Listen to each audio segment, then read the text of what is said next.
Hello and welcome to The Entrant. The topic for today's discussion is one of the most relevant topics under the Indian family laws.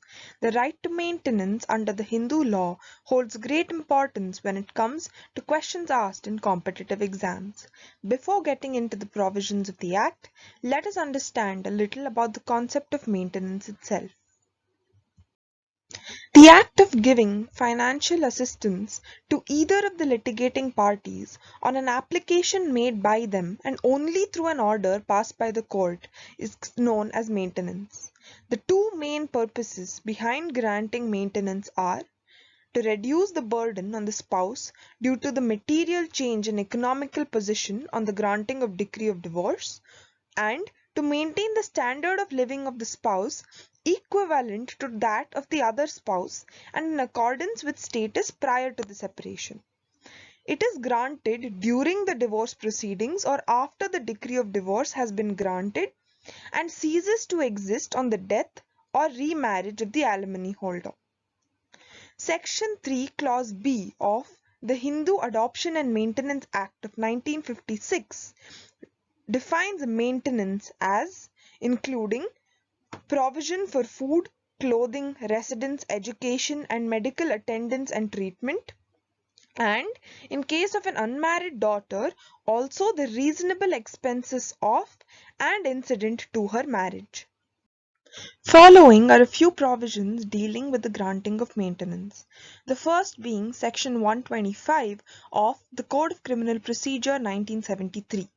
This provision is secular in nature and covers the right of a wife professing any religion.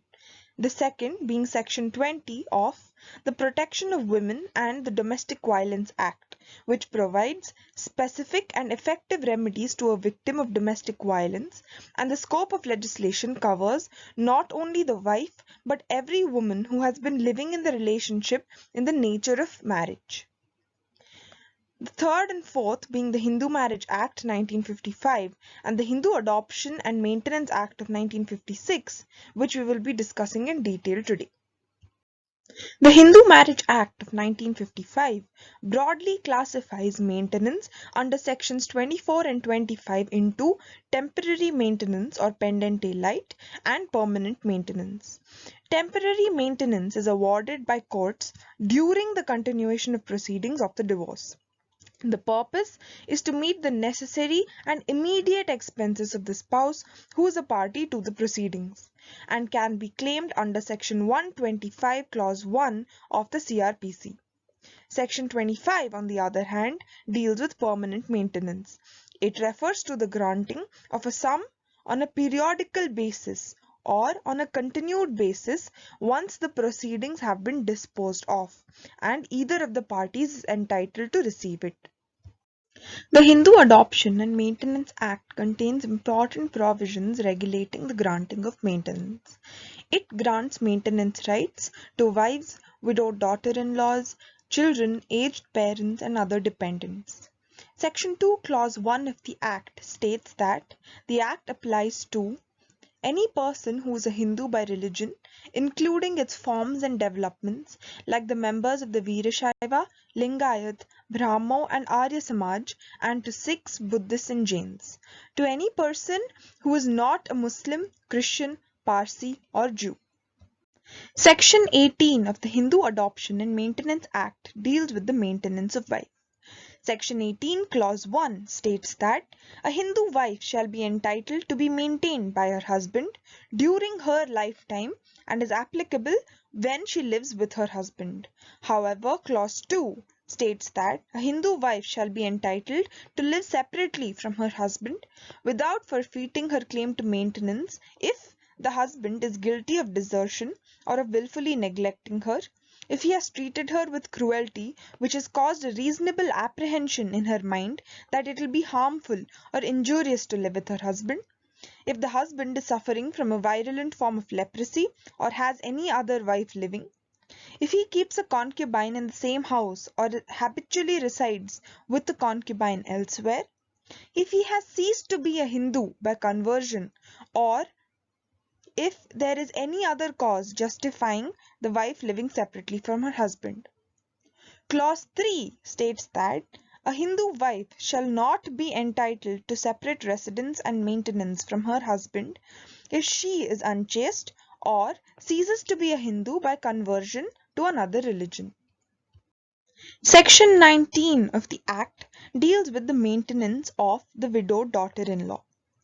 Section 19 Clause 1 states that a Hindu wife is entitled to be maintained after the death of her husband by her father-in-law, provided and to the extent that she is unable to maintain herself out of her own earnings or other property, and in cases where she has no property of her own, is unable to obtain maintenance from the estate of her husband or her father or mother, or from her son or daughter if any, or his or her estate. This obligation cannot be enforced if the father-in-law himself does not have the means to provide maintenance, and the right to claim maintenance ceases on the remarriage of the wife.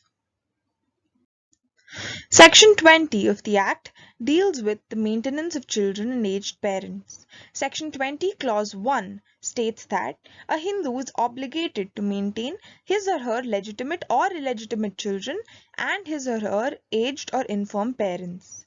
Clause 2 states that a legitimate or illegitimate child may claim maintenance from his or her father or mother only if they are a minor. The obligation of a person to maintain his or her aged or infirm parents or a daughter who is unmarried extends only if they are unable to maintain himself, herself, or themselves out of their own earnings or other property. In the case of Padmaja Sharma versus Ratanlal Sharma, the marriage had been dissolved on a decree of divorce that had been filed on the grounds of cruelty. The wife had filed an application for the enhancement of maintenance of her two minor children out of that marriage. She claimed that she had not been granted the Stridhan or the litigation expenses that she was entitled to. In this case, the court held that the husband has an obligation to maintain his wife during her lifetime and that parents are under the obligation to maintain their children. It is clarified that the obligation to contribute to the maintenance of a child till they reach the age of majority was the same in instances where both the husband and wife were working, and that it was not only the obligation of the father to maintain the minor. Section 23 of the Act deals with the determination of amount of maintenance. Section 23 Clause 1 states that it is in the discretion of the court to determine whether any, and if so, what maintenance should be awarded under the Act in respect of the wife, children, aged or infirm parents. Clause 2 states that the amount to be awarded to the wife, children or aged parents under this Act is determined by the following factors. Firstly, the position and status of the parties, the reasonable wants of the claimant, if the claimant is living separately, whether he or she is justified in doing so, the value of the claimant's property and any income derived from such property or from the claimant's own earning or from any other source, and lastly, the number of persons entitled to maintenance under this Act. In determining the amount to be awarded to the dependent, Clause 3 prescribes a set of its own conditions. Section 24 and Section 25 of the Act are a few other provisions dealing with the granting of maintenance. Section 24 lays down the provision for disentitlement of the right to maintenance. It states that a person cannot claim maintenance under the Act if he or she has ceased to be a Hindu by conversion to another religion. Section 25 states that the amount of maintenance, whether fixed by a court's decree or by agreement, may be altered subsequently if there is a material change in the circumstance.